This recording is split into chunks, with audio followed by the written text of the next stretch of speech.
Good morning. My name is Reverend Kylie Renner, and on behalf of the entire One Spiritual Center community, I want to welcome you here this morning. It is so nice to see all of you again. I missed you. We missed you. And we had a very, very lovely time in Spain. So nice to be back, and have to admit that the time change is a little strange right now. So we're 8 hours later on our clock. So I've been up since 2 a.m. So hi. It's nice of you to join me this evening. I have tons to share with you today, just about what it feels like to have a different perspective on things and the gift that is. And I'm grateful for that. And I have to also share with you that Zephyr and I were wearing masks today because on Friday we had a negative COVID test before we left. We don't think we have been exposed, but we were on a plane and in airports for 23 hours through London and Dallas, and we just figure it's safer for everyone. So that's why we're wearing these today, just if you're wondering. I'm just grateful that we are back, and for all of you. So let's just anchor into some, yay! Let's just anchor into some prayer together this morning. Taking this opportunity to breathe into this day, this unique day that has been made in the mind and the heart and the love of the One. And I just recognize this opportunity to be present to whatever it is that needs our awareness and our clear reflection. Whatever it is that needs us to bring more trust and wisdom to it in our lives. And I just recognize that Spirit is moving today in exactly the right way, at exactly the right time.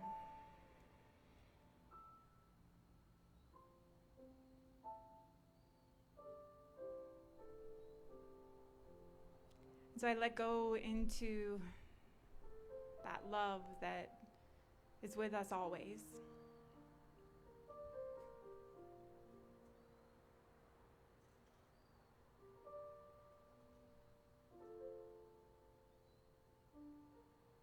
And I just let it be. And so it is.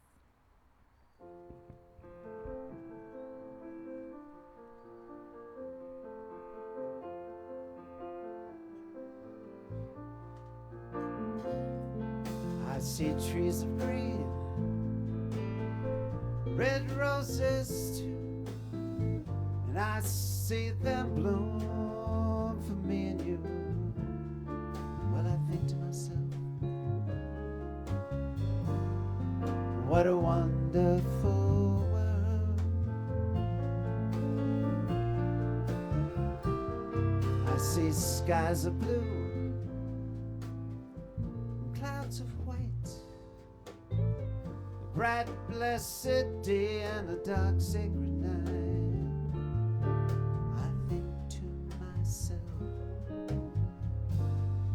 what a wonderful world.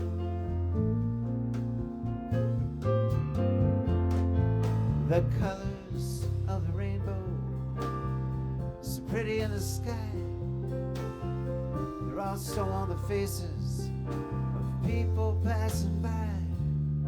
I see friends shaking hands, saying how do you do.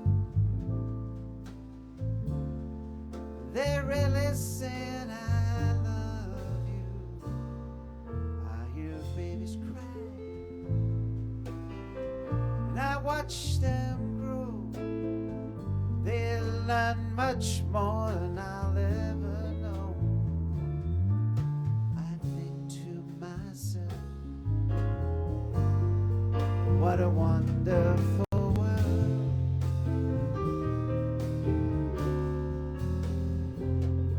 Yes, I think to myself, what a wonderful world.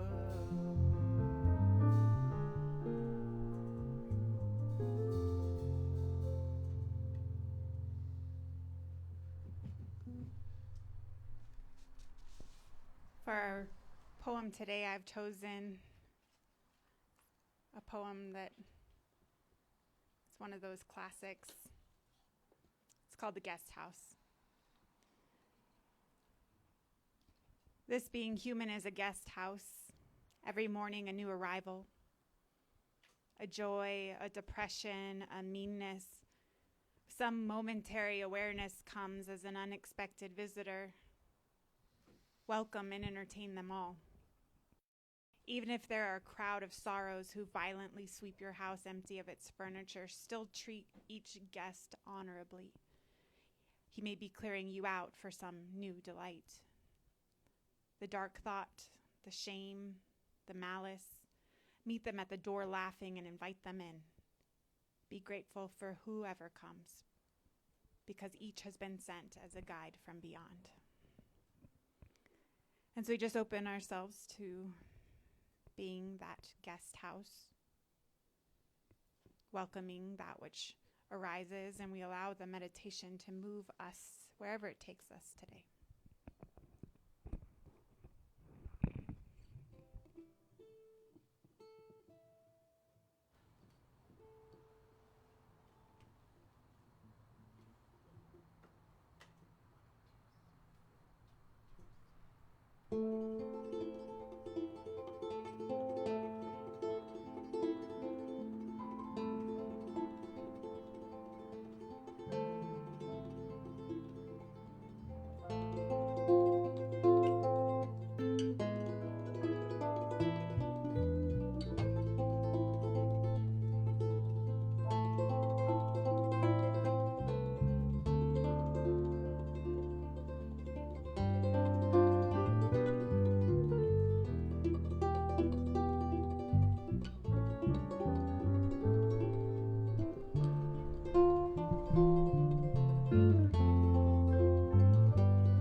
That was a tune by Daniel Ward and John Bartlett. And Demi and I are going to play a familiar tune by Johnny Mercer. And everybody else too. See how familiar it is.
Thank you guys. Missed you.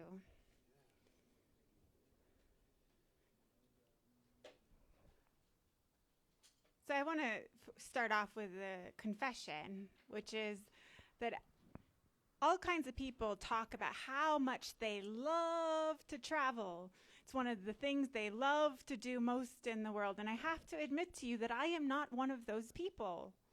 I do not like to travel. I am a homebody. I like to be home. And so it's always funny to go on a trip and be like, why am I doing this? And part of the reason I know it's important is that it's really, really good for my brain. And so even though I don't really like it, people say, well, it's the getting there and getting back that you don't like. And I'm like, no, I just like to be home. I'm one of those people. But one of the things that happens, right, is that by traveling, no matter where it is, what I find is that my brain starts to get a different perspective on things. Like I'm able to see clearly things that I had been not putting in the right size in my life.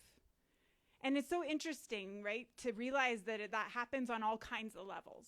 Like all sorts of things that we make too big, and some things we make too small. On a spiritual level, on things we think are problems in our lives. And when we're outside of our regular schedules and the regular things that we do, it's really easy to start to see the things that we have blown out of proportion. And so one of the things that was great about this trip for me was that, first off, I grew up in Hawaii, which is a really long way from everything. So I got all kinds of experiences, and I actually traveled quite a bit, but I had never been to Europe.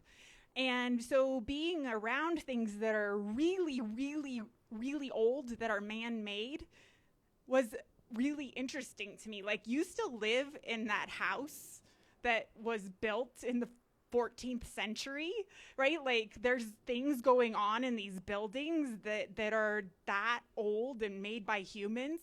And it was really fascinating for me, you know, as an avid reader and I've studied history, and to be able to actually be in the presence of those things was so interesting for me, like these grand scale things. And so one of the things that did for me was to put into perspective just some of the things that I think take a lot of time. So I can't even remember when Gaudi died, but the cathedral that he's most famous for is still not finished. It's gorgeous. We got to go inside of it and see the most amazing stained glass work that they're doing there, which we discovered is all based on watercolors. And they take watercolors and make these beautiful paintings and then try and imitate that with glass. And so it's fascinating, right, to watch that idea of time develop as I'm walking through the Gothic area of Barcelona, going, wow, this stuff is really, really old, right? And how that right sizes some of the things that I think are going too slow in my life.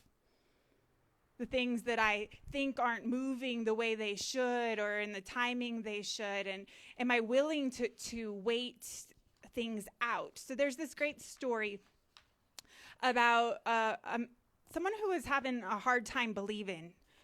And he told his master this. He was just looking for some sort of sign that would finally convince him about the miraculous works of the divine.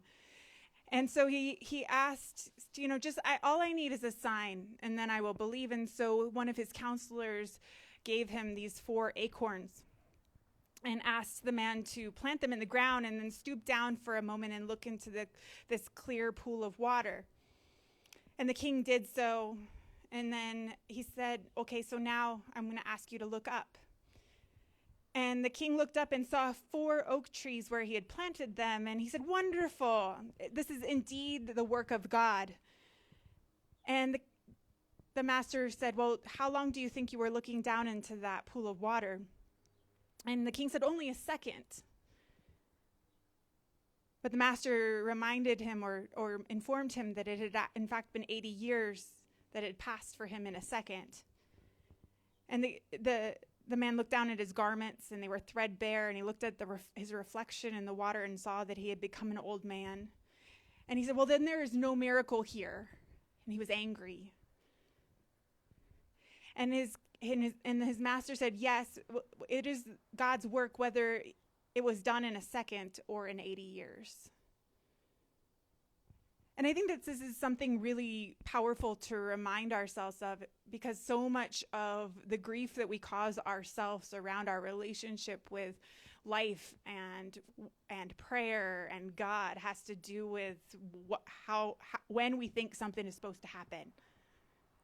And it's always that oak tree is always supposed to be there in a second. It's not supposed to take 80 years or hundreds or thousands of years. It's not supposed to happen like that. We have an idea of the timing that we think things need to happen in that causes us to throw things out of perspective, causes us not to see the miracle of the instant in the moment, causes us to stop being able to see what's really unfolding because we're so caught up in the timing of something. And so being able to right size our idea about time is really important, I think, especially when we're looking at it having a deeper relationship with the divine in our lives. If we're able to right size things. So one of the other things I love about the gaining perspective around things in travel is that I have that sense like I'm never going to see any of these people ever again in my life, right? Except the family we visited, which was very lovely. Zephyr's Spanish family was very hospitable and lovely, and it was nice to be guided around a town and a time with someone living it and hear it from their perspective, what's been going on, especially around this whole COVID thing, because it looked really different in Spain. They got hit really hard, really early right after Italy, and so they went on this kind of hard lockdown where they couldn't go out of their houses. The police were outside, stopping everyone, asking for their papers. And that was really an intense experience for a lot of people. But to get to hear it from someone, right, as family, was a really interesting and powerful thing, because it also just kind of right-sized some of the ways that I've been seeing what was happening here, right? But what was really interesting about that is like, I'm never going to see any of these people ever again in my life. So what do I care about what they think about me, right? Or what I'm wearing, or how I look, or what I say, or how terrible my Spanish accent is, which it is really bad. And it's so interesting, right, to be in that space. And then we had this experience where we had a great dinner and a lot of fun with our waitress. And we struck up conversation and stayed longer and had a good time. And, thought, okay, bye. And 4 days later, we're sitting in the Gothic quarter of Barcelona, which if you've ever been there, it's a maze. Like, the streets are really tiny, and there are no cars in there, and we got lost so many times just walking in circles. I don't know how many times we walked past the Picasso Museum. It was actually funny. It's like, here we are again. I don't know how we got here, but here we are again. And we were just sitting there minding our own business, and here comes the waitress. And all of a sudden, I know someone in Barcelona. And all of a sudden, we have a friend in Barcelona that we run into in the street. And it was just one of those like, oh, yeah. Okay, I'm never going to see any of these people again, but we're all still connected, right? But I still shouldn't care, right? I still shouldn't care what people think about any of it. And it's so great to be in that space, especially in times of transition in my life where I feel like there's some things that I'm looking at and need to look at in a new way. And there's this sense of like, why am I caring about this in the way that I am? Why, when I am home, do I carry this around in this particular way? Right? Why do I think people care about this or that, or whatever ridiculousness I have come up with? Because I have a lot of it. And I think if we were honest about it, each of us has our own piece of like thinking that we have this idea about how something is supposed to look, and thinking that it matters in a way that it really doesn't. And so that's one of the gifts of being like, yeah, you know what? It really doesn't matter. It doesn't matter that I'm a minister and that I'm dressed that way, right? Or that I say those things, or that I have that experience. It just doesn't matter the way that I make it matter when I think that, people are gonna think things. And that's such a good gift to be given a right size of that, right? In my life and in all of our lives, to right size what that's supposed to look like. And so I realize that there's all these things, right, happening all over the world, and we get so sucked into our tiny, really on for most of us and on a lot of levels, our tiny, teeny, tiny problems. And we get so sucked into them. We think that they're the only thing going on in the entire world.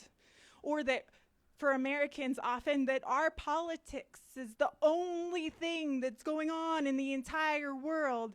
And it's so interesting because it does obviously affect everyone. Our politics does, and lots of people in Spain wanted to talk to us about it because it affects everyone. But it's so interesting, right, to watch how when we start to really open ourselves to the idea that we can deeply care about things but also right size them, that there's more room for things to change and move, right? There's more room for things to be actually the size they need to be and not become these giant monsters in our lives. And they can just be a thing that we have to deal with, an inconvenience maybe something we wish we didn't have to experience, maybe something that we, wish were some other way, but there's this opportunity by being willing to right size things and to realize that there are millions of things going on, even right here in this space, right? I was watching the bees while the band was playing on these sunflowers going, there's so much life going on everywhere. And we get so wrapped up and on a spiritual level, so wrapped up into where we think God is and where we think God is absent, and what we need to pray for and how we're going to get to that other place than where we are. And we get so wrapped up in it that we stop being able to really be the creative, powerful beings that we are. Because all of our energy is gone into making something bigger than it needs to be. So we also had this kind of interesting moment in Granada, and we loved Granada. It was a fun place to be for a few days. The Alhambra is I don't have words. I still haven't fully processed that experience as someone who is really visual. It was like so overwhelming. I couldn't think straight for a few days. But one of the things that happened was that in the evening, after having accidentally stumbled upon a plaza where there was live flamenco going on, we got back to our Airbnb space that happened to have been in the old section of town, and from the top of the little patio area outside, you could see the Alhambra across the river, and it was just this really sweet place. They called it the Lover's Cave because it was in the basement. It was the former basement, but it had this exterior courtyard, and we were just gotten back from walking around and taking a shower, and we got into bed, and all of a sudden there was this noise, and the floor dropped, and then it went sideways, and then it shook for a while, and Zephyr and I looked at each other because we are in the basement of a really tall old building made out of rocks. And that was a big ass earthquake. Turns out it was a 4.6, which is pretty big for there, because they're actually, if I had done any research before I went, I would have known that they're known for their seismic activity. And in January, there had been a series of earthquakes smaller than this one that had made it so that everyone was sleeping outdoors, because I'm not the only one that was worried about being in an old rock building, and they were sleeping on the football fields or the soccer fields and all of that. And so it was quite exciting to then decide, do we go to sleep? Right? But it was one of those things that was like, well, here we are, having this experience of what it feels like to have to ask bigger questions, right? having not known that this was a thing that was happening. And we apparently had missed the 4.1 earthquake that had happened just 10 minutes earlier because we were walking somewhere and didn't notice the ground moving. But when we got outside the next morning, there are things falling off things and all over the ground. Shingles, the tiles from the roofs were on the ground. They were checking things out at the Alhambra because they're like, what happened, overnight? The crew was pointing out new cracks. And it's so interesting, right? To think, I didn't know that in January they had this whole town had been sleeping outdoors because they had this experience. I didn't know going in to any of that. And it's so interesting to realize that there are all kinds of things like that in our lives, right? That we have no idea going in what's been going on. On a spiritual level, we don't know what's been going on beneath the surface. And we're not necessarily supposed to. And there is this space in us that is actually asking us to trust what is unfolding, even if it feels uncomfortable in the moment. And so we made a plan, where we figured the safest place to be was if things started moving and how we were going to get there. And then we went to sleep. And there's something about trusting that, right? Trusting that we can only take it as far as we are going to take it. And that at that point, we have to be willing to let something else take over. And so I was reminded this week as I was talking to someone who's really struggling with some challenges in their lives, is this idea of like what is it that allows us to find a perspective that says, maybe this time it didn't go the way I would have liked it to go, but I'm willing to do whatever it takes on the inside so that in the unfolding of things, that the next time something arises, that I'm able to bring my full self or more of myself. And I was reminded of this letter that Cheryl Strayed, who is an author, a favorite author of mine, she writes a column called Dear Sugar. And she had been written to by this woman who was experiencing the sickness of her small child and the feeling of loss of faith in God because of that experience, being just totally shaken to her very core.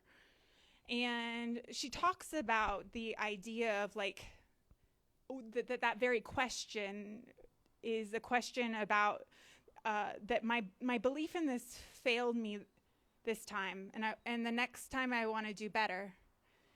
And I think that's a lot about what perspective does, right? Like, I didn't right size this. The next time I want to do this better. I blew this out of proportion. I got scared. I got nervous, and I blew it out of proportion. And the next time, I want to do better. And how we do that is really important. So what Sugar or Cheryl Strayed says is that her answer to the question about how to do better next time isn't really very different from any kind of question people ask, whether it's about God or relationships. And so this is what she said. To do better, you're going to have to reach. Perhaps the good that can come from this terrifying experience is a more complex understanding of what God means to you, so that the next time you need spiritual solace, you'll have something sturdier to lean on than the rickety "I'll believe he exists only if he gives me what I want" fence. What you learn as you sat beside the bedside with your daughter in the intensive care unit is that your idea of God is as a possibly non-existent spirit man who may or may not hear your prayers or may not swoop in to save your ass when the going gets rough is a losing prospect. So it's up to you to create a better one, a bigger one, which is really almost always something smaller. What if you allowed your God to exist in the simple words of compassion others offer to you? What if faith is the way it feels to lay your hand on your daughter's sacred body? What if the greatest beauty of the day is the shaft of sunlight through your window? What if the worst thing happened and you rose anyway? What if you trusted in the human scale? Would you be able to see the miracle in all of that? And I find this wisdom to be so important. This idea that we have to make ourselves a sturdier foundation so that when that earthquake happens, that the building stays standing as it's stood for hundreds and thousands of years.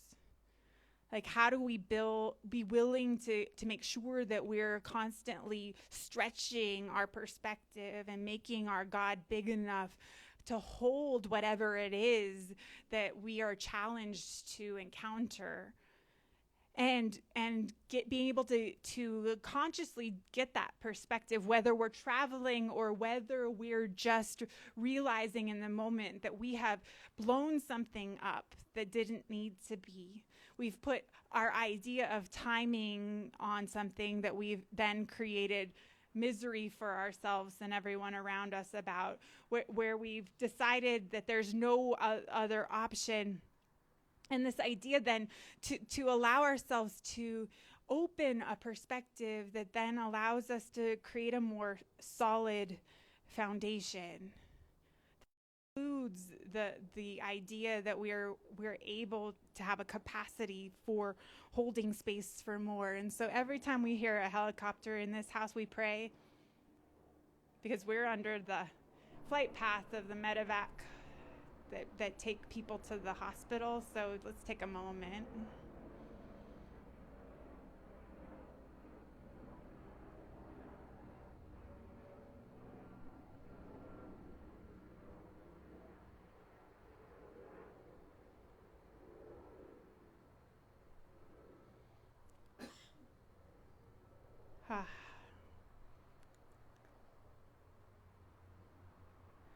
So this capacity to right size, to allow ourselves to gain perspective and to do whatever it takes for that perspective to happen. And it was so interesting too, because our business kept going while we were gone, and we had someone lovely managing it for us and who was very capable of dealing with a lot of the things that were coming up. But there were things that there was absolutely nothing we could do about from Spain.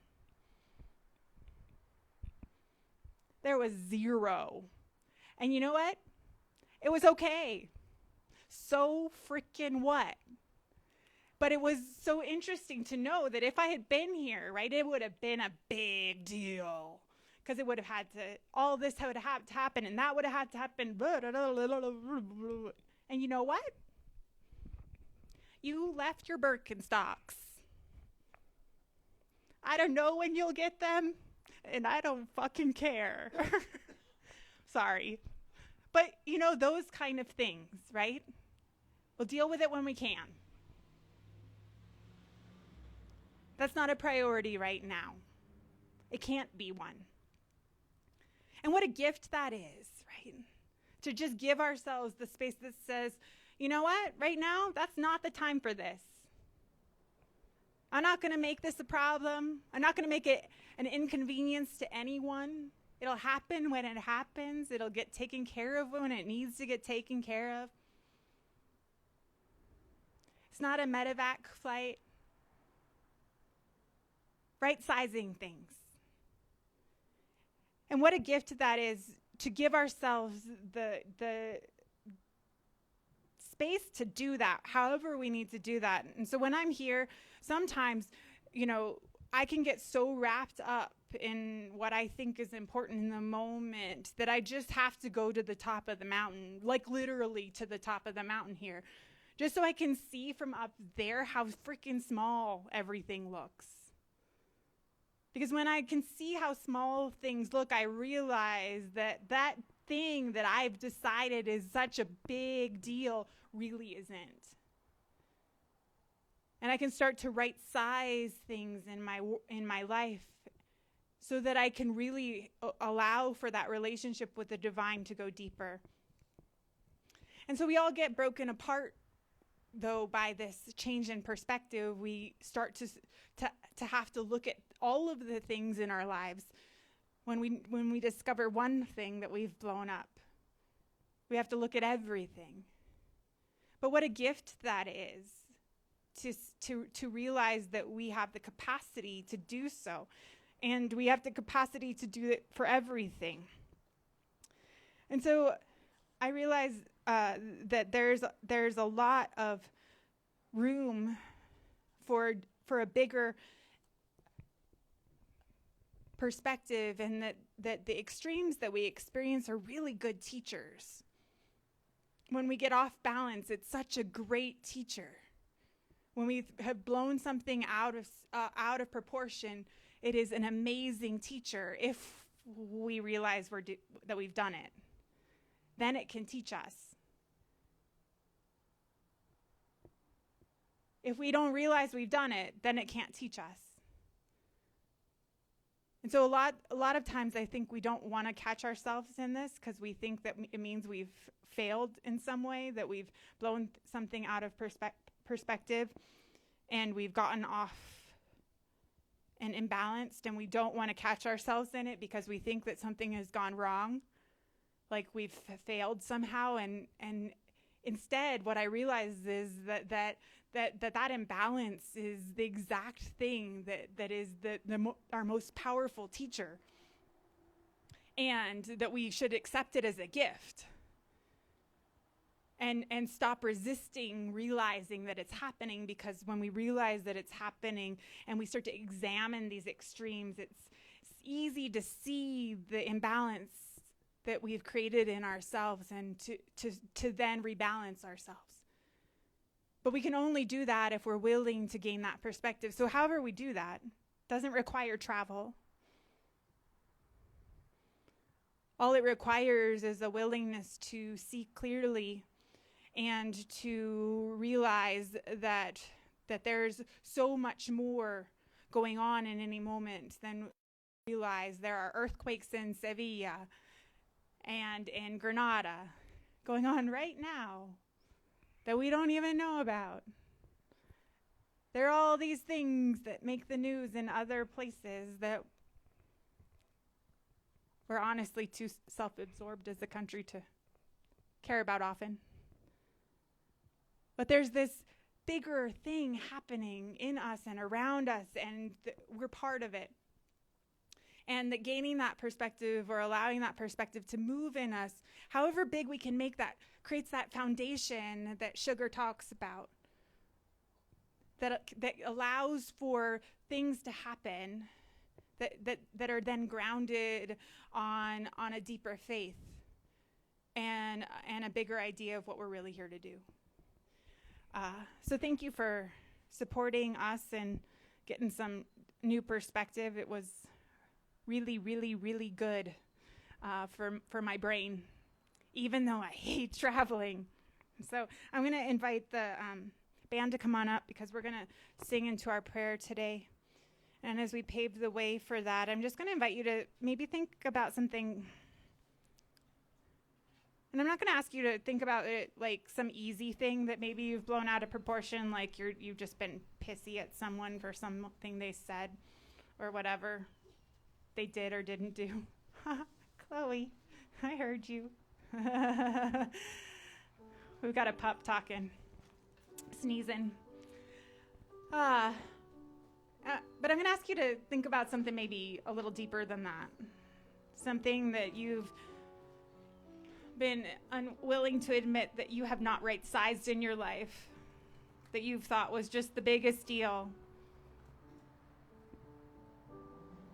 And we're just going to see if stepping a few steps back and opening to the divine allows for a bigger idea to to take over. So please join me as we sing into our prayer. Our prayer of love lifts us high. It heals us, sustains us, and sets us free. Our prayer of love lifts us high. It heals us, sustains us, and sets us free. Our prayer of love lifts us high. It heals us, sustains us, sets us free. So our prayer of love today is a prayer of deeper and broader and more powerful perspective. The perspective that brings healing and awareness and creativity and energy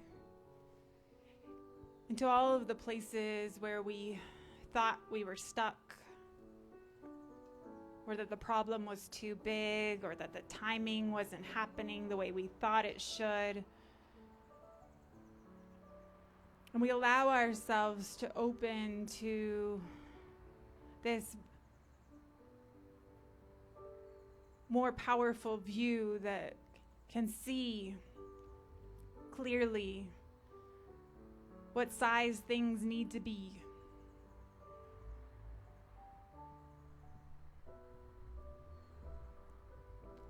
And allows us to bring wisdom and courage and light and trust into the unknown. And so as we allow ourselves to stretch, we build this stronger foundation on which to build our faith. This foundation that can carry us through whatever challenges and opportunities arise, allowing us to see what needs our attention and in what way, what size it needs to be, how important we make it, and everything else just falls away.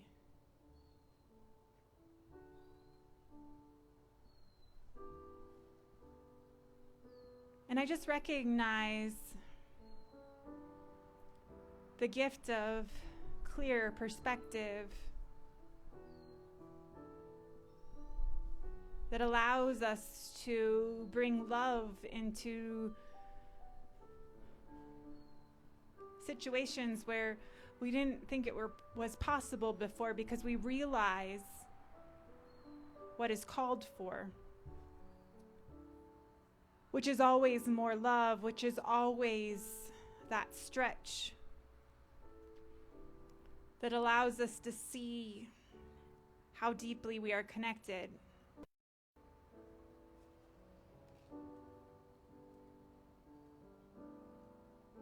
And so I just know and I accept that whatever it is that is going on in our lives, that there is an opportunity and a perspective that will bring peace. Even amidst the things that are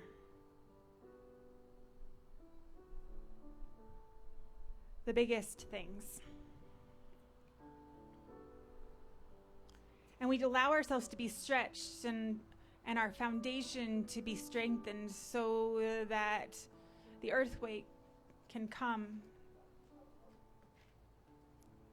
and we can know that we are on solid ground.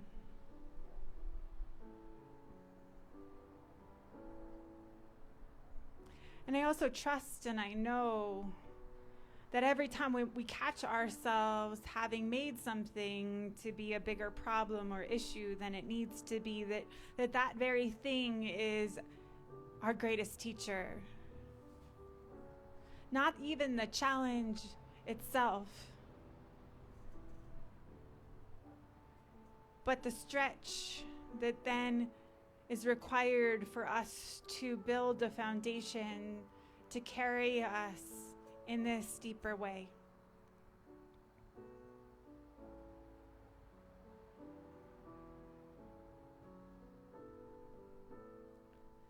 And so I just know that Spirit is moving in all of us. And in each moment that we have the opportunity to pull ourselves out of whatever it is that we think is happening and take a bigger view. And we allow this to happen with ease and grace. We welcome this new perspective.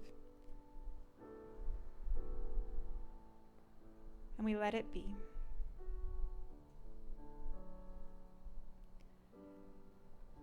And so it is.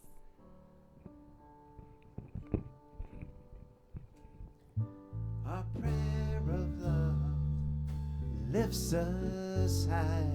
It heals us, sustains us, and sets us free. Our prayer of love lifts us high. It heals us, sustains us, and sets us free. Our prayer of love lifts us high. It heals us, sustains us, and sets us free.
Thank you very much. That song is so great, and its name is even better. Cold Duck Time. Sid keeps telling me I'm going to have to help him name some songs. So if someone can name that song Cold Duck Time, it's going to be really fun to name some songs with Sid. All right. So what a joy to be back together and see your smiling faces this morning. Thank you for the support we received, letting us have the space to get a new perspective and the time to do that. So I'm really, really grateful. And I'm certain I will be telling more stories. It was quite lovely. So there are baskets in the trees if you'd like to make a contribution here in person. There's also a spot on our website, onespiritualcenter.org, where you can do that. And I'm just grateful that you chose to be here today. So I'm actually quite grateful that we had a little bit of an interruption with Roadrunner Food Bank again. I'm honestly feeling not so great about being indoors right now with the way things are going. I think we got to be really careful to make sure we're protecting one another. So we'll just press pause for a moment and figure out how to be of service outdoors. So I'm looking for opportunities around that if anyone hears of anything. And let's see, I think that we are ready to sing.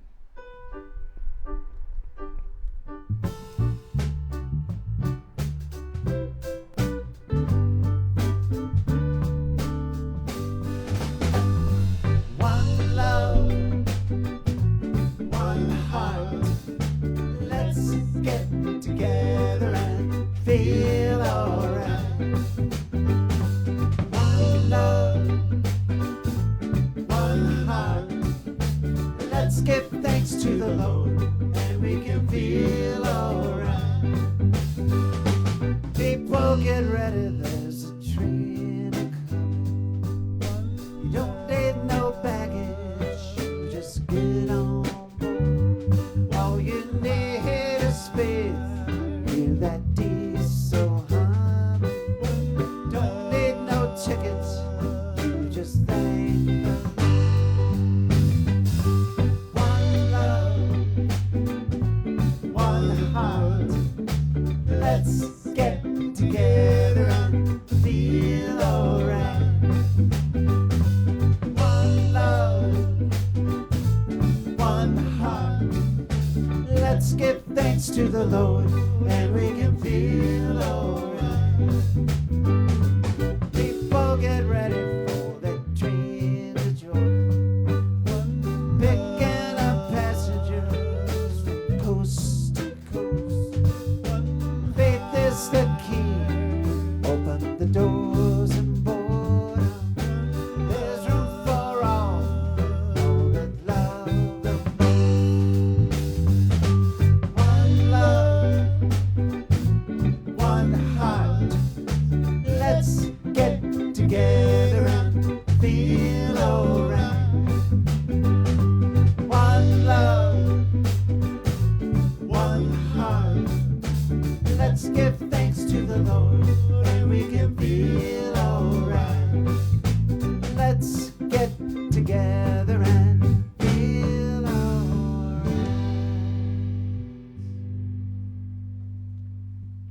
We have one last blessing to sing to one another, and I forgot to tell you to go pick tomatoes, please. Please. Please go pick tomatoes. If you need tomatoes, there are lots of tomatoes. So we're going to have to do some trimming because they've taken over the sidewalk. So please take some tomatoes. All right. We have one blessing, last blessing.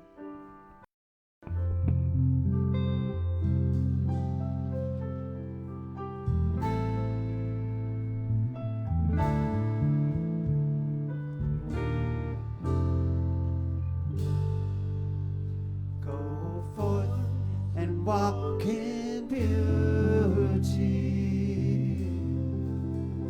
and know that we are one.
Wow. Woohoo. It was like a gig or something. Yeah,